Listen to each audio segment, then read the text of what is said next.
The courthouse felt suffocating, despite its high ceilings and the deliberate spaciousness, meant to convey justice and order. I sat rigidly in the wooden chair. Every muscle in my body tensed as though bracing for impact. The chair creaked beneath me, old, worn smooth by countless people who'd sat here before, fighting their own battles over money, property, custody, all the things that tear families apart. My lawyer's briefcase clicked open beside me, the sound sharp and businesslike, and I watched her, manicured fingers sort through manila, folders with practiced efficiency. She'd done this 1,000 times. For her, this was just another Tuesday. For me, it was the culmination of 5 years of hell, across the aisle, separated by what felt like an ocean, but was really only 15 feet of scuffed linoleum. My sister Rebecca smoothed her navy blazer with calculated precision. Her hands moved slowly, deliberately, as if she were preparing for battle, which I supposed she was. Her mouth was set in that familiar thin line I'd seen 1,000 times growing up. The expression she wore when she was determined not to cry, not to show weakness, not to let anyone see that she was hurting. I knew that look better than I knew my own reflection. We'd grown up together, shared a bathroom for 18 years, fought over the remote control and the last slice of pizza and whose turn it was to take out the trash. Now we couldn't even sit on the same side of a courtroom. "All rise," the bailiff announced, his voice booming through the chamber with the authority of ritual and routine. My legs trembled as I stood, and I gripped the table's edge to steady myself. The wood was smooth and cool beneath my palms, grounding me. 5 years of legal battles, countless depositions, where we'd recounted the same, memories with different interpretations, and sleepless nights staring at my bedroom ceiling in Seattle, wondering how it had come to this. All of it had led to this moment. The house, our childhood home, the one Mom had left to both of us, or to one of us, or to neither of us, depending on which lawyer was talking, had become a battleground neither of us knew how to escape. It had stopped being about the house somewhere around year 2.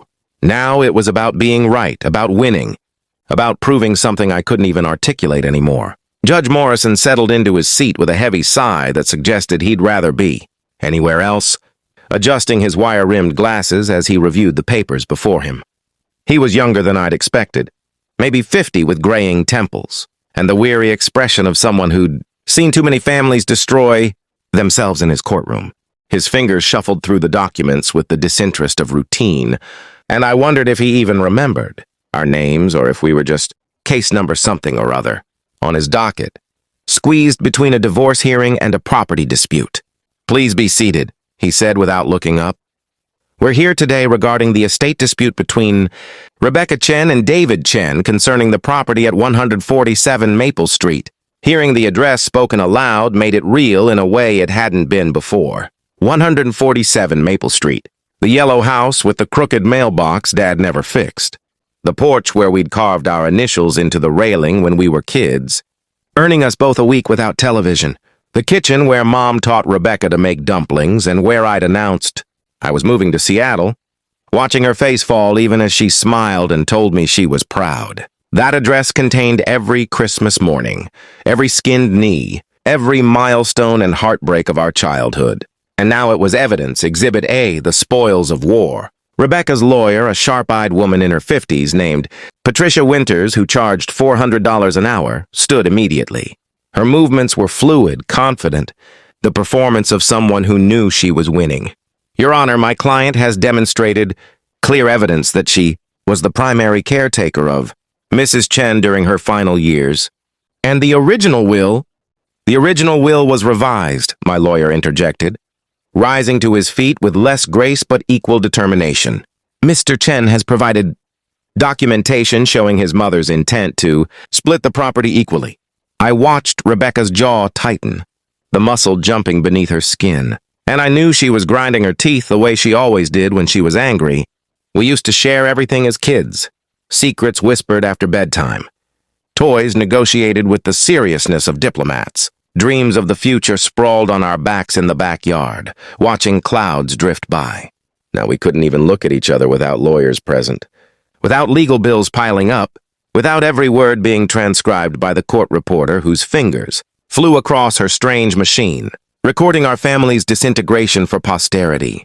The recess came after 2 hours of testimony that had felt like 2 years. My head pounded from the fluorescent lights and the tension, from listening to strangers dissect my relationship with my mother as if they'd known her, as if they could reduce 37 years of love and complexity to billable hours and legal precedents.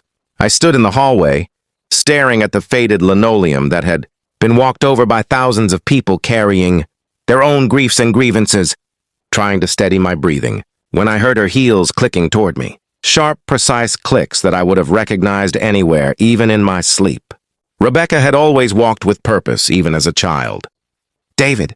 Her voice was cold, controlled, each syllable pronounced, with the careful diction of someone who refused to let emotion bleed into their words. I turned slowly, reluctantly, like a man facing execution. Up close, I could see the exhaustion beneath her makeup, the concealer that didn't quite hide the dark circles, the foundation that settled into the fine lines around her mouth. I could see the gray strands she'd tried to hide in her dark hair, concentrated at her temples like frost. We'd both aged in these 5 years, but she looked like she'd aged a decade. Her eyes, which used to sparkle with mischief when we were kids, plotting elaborate pranks on our cousins, were now flat and hard as stones. Rebecca, you know this is pointless, she said, crossing her arms in that defensive posture that was pure armor, pure protection. Mom wanted me to have the house. I was there every day while you were off building your career in Seattle, climbing your corporate ladder, playing the successful son from a distance. The accusation stung because it held truth. Because the most painful attacks are always the ones rooted in reality. I had moved away. I had chosen a job offer 3,000 miles from home when I was 25, hungry and ambitious and convinced that staying in our small town would suffocate me. I had missed holidays, forgotten birthdays, let phone calls go to voicemail when I was in meetings, or tired, or just didn't feel like dealing with family obligations. I had been absent in ways both big and small, and there was no lawyer skilled enough to argue those facts away.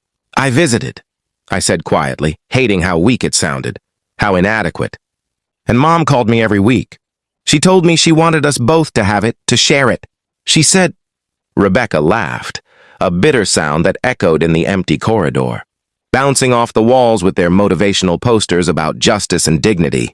It was a laugh devoid of humor, sharp enough to cut. Share it? Like we shared her final moments? Oh, wait. I was alone for those because you were stuck in traffic. I flinched, the memory hitting me like a physical blow to the chest. That wound would never heal, no matter how many years passed, no matter how many times I replayed that day in my mind, trying to rewrite the ending. I'd missed Mom's death by 45 minutes, arriving to find Rebecca sitting beside the empty bed, her hand still holding Mom's cold fingers, her face streaked with tears and something else, something harder. Accusation, rage, betrayal. I'd stood in that doorway, my overnight bag still in my hand because I'd driven straight from the airport, and Rebecca had looked at me with eyes that said everything her mouth didn't. You weren't here. You're never here when it matters. You chose your life over us. That's not fair, I managed, though even as I said it, I knew fairness had abandoned us years ago, somewhere between the funeral and the first lawyer consultation. Fair? Her eyes flashed with an anger so hot I could feel it radiating off her, like heat from asphalt in summer. You want to talk about fair? You want to stand here in this courthouse and lecture me about fairness? She stepped closer, and I could smell her perfume, the same lavender scent Mom used to wear, and I wondered if she knew she'd chosen it, if it was deliberate or subconscious. I gave up my job, my apartment, my entire life to move in with her. I left Marcus and Emma alone for months at a time because Mom needed round-the-clock care. Where were you when she needed help bathing? When she couldn't remember how to use a fork? When she woke up at 3 in the morning screaming for her own mother who'd been dead? For 20 years? Where were you when she forgot her own name, but somehow she still remembered yours? Still asked for you? Still waited for you to call? Each question was a knife, precisely placed, and I stood there bleeding in that hallway, unable to defend myself because she was right. She was absolutely right, and we both knew it. And that was the worst part. Knowing that this war we were fighting had already been decided by choices I'd made years ago, choices I couldn't take back no matter how badly I wanted to. Back in the courtroom, the afternoon session began with witness testimony, and the air felt heavier somehow, thick with anticipation and dread.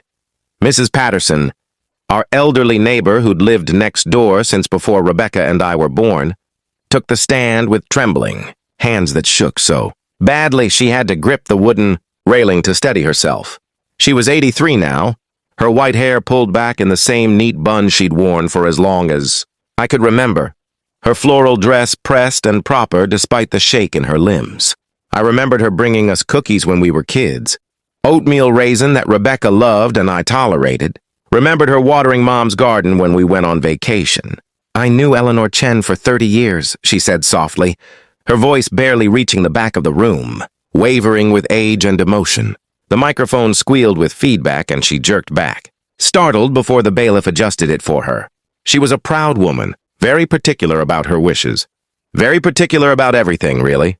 She kept the most beautiful garden. Rebecca's lawyer approached with a gentle smile, the kind of calculated warmth that made my skin crawl because I knew what was coming.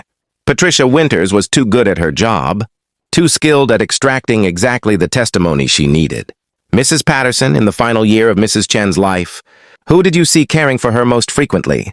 Mrs. Patterson's watery eyes found Rebecca first, then slid to me with something that looked like pity.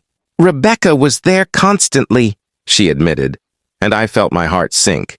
Felt the case slipping away like water through my fingers. She moved in, took care of everything. I'd see her coming and going at all hours, early morning, late at night. Such a devoted daughter.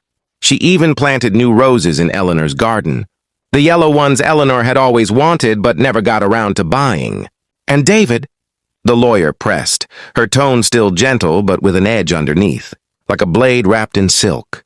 Mrs. Patterson's eyes found mine again, apologetic, and I could see she didn't want to say what came next, but truth had been demanded of her under oath. He visited, of course. Every few months, I think. Maybe more often. I'm old, my memory isn't what it was, but not as often as Rebecca. He had his life in Seattle, his important job. Eleanor understood. She was proud of him, but she needed help, and Rebecca was the one who provided it. The lawyer nodded, satisfied, like a cat that had caught a particularly plump mouse. Did Mrs. Chen ever express frustration about David's absence? Objection, my lawyer called out, standing quickly enough that his chair scraped against the floor. Leading the witness, Your Honor. Sustained, Judge Morrison said tiredly, making a note on his pad without looking up, his pen scratching across paper with the sound of finality. But the damage was done and everyone in that courtroom knew it. I could see it in the judge's face, in the way his expression had shifted from neutral to something closer to judgment. I could see it in the jury of public, opinion that didn't exist but somehow still felt present. Rebecca glanced back at me over her shoulder, and for just a second, barely a heartbeat, I saw something that might have been regret flash across her features, something soft and wounded and almost sisterly, before her mask slipped back into place like a visor dropping, and she was once again the enemy across the aisle. During another break, I found myself in the courthouse bathroom, desperate for a moment alone, away from the lawyers and the judge and Rebecca's accusatory eyes. I splashed cold water on my face, watching it drip from my chin into the stained porcelain sink, trying to wash away the exhaustion and guilt that clung to my skin like humidity. The fluorescent lights buzzed overhead, casting everything in a sickly greenish tint that made me look corpse-like in the mirror. Maybe that was appropriate. Maybe I'd died 5 years ago and just hadn't noticed. The door opened behind me and I looked up to see Rebecca's husband, Marcus, standing awkwardly in the doorway, his large frame filling the entrance, his kind face creased with worry. Marcus, I said, genuinely surprised, straightening up and grabbing paper towels to dry my face. I didn't know you were here. I didn't see you in the courtroom. He stepped inside, letting the door swing closed behind him with a soft whoosh, checking quickly to make sure we were alone before speaking. Rebecca asked me to wait in the car, said she didn't want me inside, didn't want the distraction. He ran a hand through his graying hair, a nervous gesture I'd seen him make 1,000 times at family. Dinners that now felt like they'd happened in another lifetime. But I couldn't. I've been sitting out there for hours. David listening to talk radio. and going insane, knowing what's happening in there, knowing what this is doing to both of you. Tell your wife that, I said, more bitterly than I intended, crumpling the paper towels and tossing them toward the trash can. They hit the rim and fell to the floor, and I didn't bother picking them up. I'm telling both of you, Marcus said firmly, and there was an edge to his voice I'd rarely heard before. Marcus was a gentleman, a high school history teacher who coached junior varsity basketball and volunteered at the food bank on weekends. Seeing him angry was like watching a golden retriever bare its teeth. Do you know what this is doing to her? To your whole family? Your niece won't even say your name anymore. She asks about Mommy's brother. Like you're some distant relative she barely knows. Like you didn't used to be her favorite person in the world. That hit harder than anything Rebecca had said. Harder than any lawyer's cross-examination or judge's ruling. Emma, my 8-year-old niece with Rebecca's dark hair and my mother's smile, who used to run to me at family gatherings with her arms spread wide, who I'd taught to ride a bike and who'd called me every week to tell me about school and her friends and the chapter books she was reading. Emma, who'd drawn me pictures that I'd pinned on my refrigerator in Seattle, whose birthday presents I'd chosen so carefully, agonizing over what an 8-year-old girl might want. She won't let me see Emma, I said quietly, my voice cracking on my niece's name. I've tried. I've called, sent letters, even drove by the house once, but Rebecca won't answer the door. She's poisoned Emma against me. Can you blame her? Marcus asked, then immediately looked regretful, holding up his hands in a placating gesture. Look, I'm not taking sides here. I'm really not. But your mom died, and you two turned on each other like... He stopped, searching for words. Like wounded animals, like you forgot you loved each other. And yeah, Rebecca's been harsh. She's been unforgiving, she's been a lot of things I'm not proud of, but she's hurting, David. She sat with your mother for 18 months, watched her deteriorate, changed her diapers, fed her when she couldn't feed herself. And she did it mostly alone. I gripped the edge of the sink hard enough that my knuckles went white, hard enough that pain shot through my fingers. Then why did she leave the will so ambiguous? Why did Mom put us through this? If she wanted Rebecca to have the house, why didn't she just say so clearly? Why leave it open to interpretation? Marcus sighed, a deep, weary sound that seemed to come from his soul. He leaned back against the tiled wall, suddenly looking every one of his 46 years. Maybe she thought you two would figure it out together. Maybe she had too much faith in you both. Your mother, Eleanor, was an optimist, you know that. She always believed people would do the right thing, that love would win out over pettiness and hurt. He pushed off the wall, moving toward the door, then paused with his hand on the handle. The house is just a building, David. 4 walls and a roof and some memories. Your sister is blood. She's the only sibling you've got. And when this is all over, when the judge rules and the lawyers take their fees and you're both left with whatever you're left with, you'll still be brother and sister. The question is whether you'll remember that. He left without waiting for an answer, and I stood there in that grimy courthouse bathroom, staring at my reflection in the spotted mirror, wondering when I'd become someone I didn't recognize. The final argument stretched into early evening, the winter darkness pressing against the courthouse windows like a living thing, turning them into black mirrors that reflected the artificial light back at us. Fluorescent lights hummed overhead, with that persistent electrical buzz that gets into your bones and makes your teeth ache. And I found myself counting the ceiling tiles, anything to avoid looking at Rebecca, to avoid seeing the barely contained triumph on her lawyer's face. Patricia Winters stood at the center of the room like an actress on stage, her voice resonating with the practiced cadence of someone who'd delivered 1,000 closing statements and knew exactly how to modulate her tone for maximum effect. Your Honor, the evidence is clear, she began, gesturing toward the stack of documents on her table. Medical records, bank statements, testimony transcripts, all the paper trail of my failure laid out like an autopsy. Rebecca Chen sacrificed her career as a marketing executive, a position she'd worked 10 years to achieve, her personal life, and her financial stability to care for her mother during the most difficult period of her life.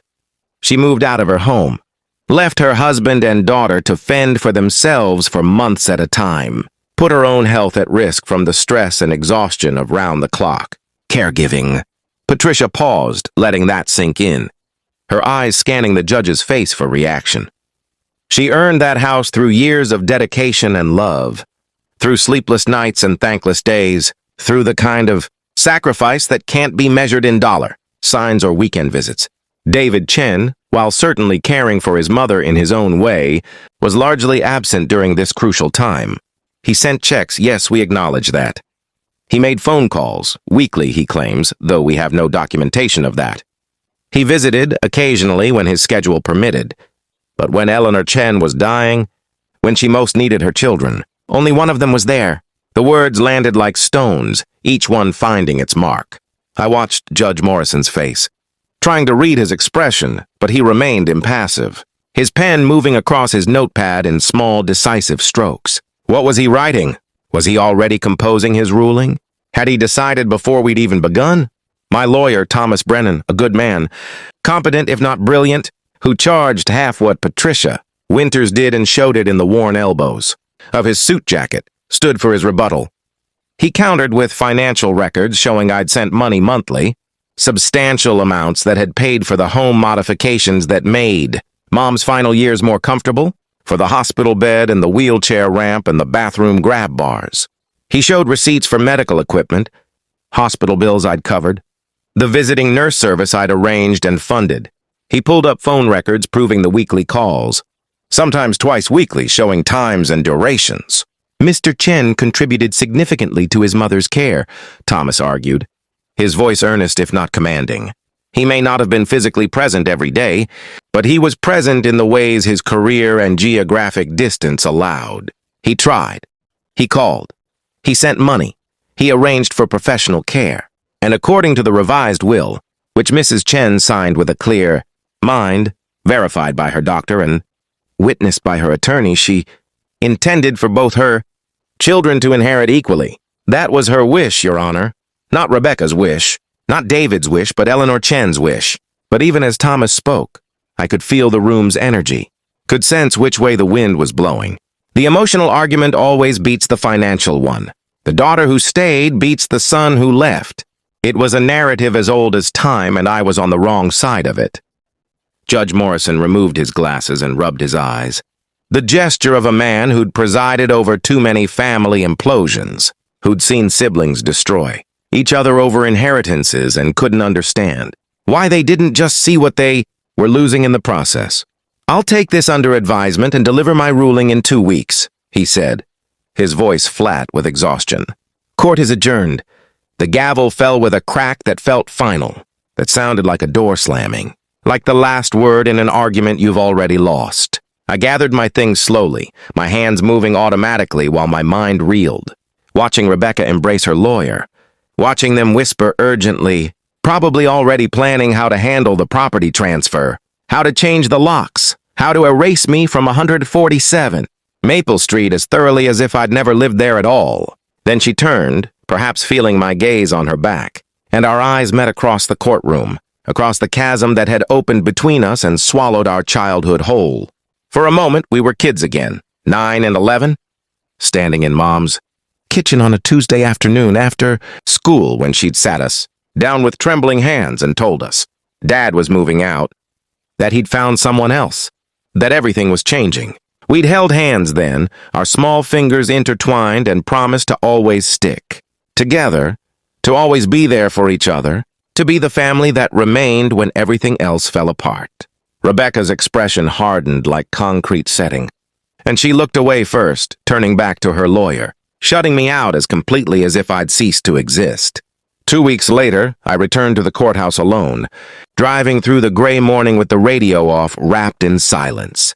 My lawyer had called with the news. Judge Morrison had ruled in Rebecca's favor. The house was hers, all of it. Thomas had apologized, mentioned appeal options, but his voice carried the hollow ring of defeat. We both knew it was over. I arrived early before the official reading and stood outside the courtroom staring at the heavy wooden doors when I heard her voice behind me. David. I turned to see Rebecca standing there, perfectly composed in charcoal gray, a crisp white blouse, her armor fully intact. But her eyes were different now, triumphant. Yes, but also hollow, empty, like she'd won the battle but couldn't remember why. She'd been fighting. "Congratulations," I said, meaning it to sound bitter, but it came out merely tired. The final gasp of a man who'd run out of fight. She stepped closer, and when she spoke, her voice carried through the empty hallway with crystal clarity. "Finally, your house is mine." The words hung between us like a guillotine blade. I felt something break inside my chest. Some last fragile hope that maybe we'd find our way back to each other. "It was never my house," I said quietly. "It was Mom's, and she's gone. So congratulations, Rebecca. You won." I turned to walk away, done with this place, ready to drive back to Seattle and forget I'd ever had a sister. But her voice stopped me, and there was something different in it now, a crack in the armor. "Wait!" I looked back. For the first time in 5 years, I saw my sister's careful composure crack. Her hand trembled as she reached toward me, then fell back to her side. She started, then stopped. Her eyes were suddenly bright with unshed tears. "I don't even want to live there. The house is full of ghosts. Every room, I see her everywhere. I hear her calling for me at night."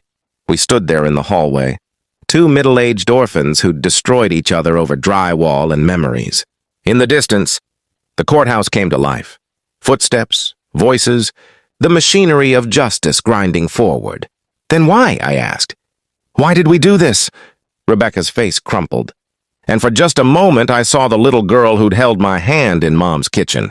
"Because I needed you to hurt the way I hurt," she whispered. "Because you weren't there when she died, and I needed you to be, and I couldn't forgive you for that." The truth settled over us like snow. "I'm sorry," I said, and meant it. "I'm so sorry, Rebecca." She nodded, tears finally spilling over. "Finally, the house is mine," she repeated. But this time it sounded like a question, like a loss. "So why does it feel like I've lost everything?" Neither of us had an answer as we stood there. Two strangers, who'd once shared everything, now left with nothing, but a house neither of us wanted, and a silence neither of us knew how to break.